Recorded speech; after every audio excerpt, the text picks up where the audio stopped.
In February 1945, the Soviets were only 37 miles away from Berlin.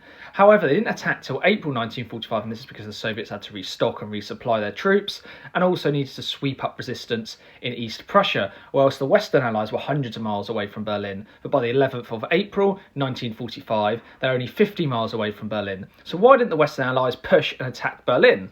There are several reasons. Firstly, everyone knew it was the end of the war, and they did not want to put their troops in harm's way if they could avoid it. And there are estimates of that if the Western Allies did attack Berlin, there'd be over 100,000 casualties, and Eisenhower didn't want to lose these men. And on top of that, as well, the Western Allies were worried about Japan. The war with Japan was still going on, and through 1945, supplies were slowly being taken out of Europe, being diverted, reinforcements slowed, and were going to the Pacific instead.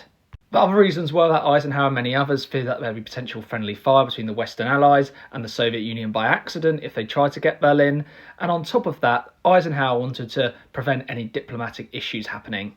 The other reason was that some Allied commanders feared that there'd be a national redoubt in the Alps, and they wanted to prevent this from happening. So they took troops down to the Alps to basically occupy it and prevent any German resistance over there.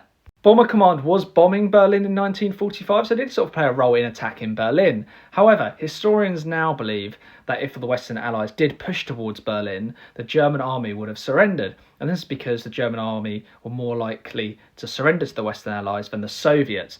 And this is because the Germans and the German army knew what the Germans had done to the Soviets when they were basically in Soviet territory. And they feared that the Soviets would do the same to them, what they did to the Soviets. And with the Western Allies, this wasn't so much the case.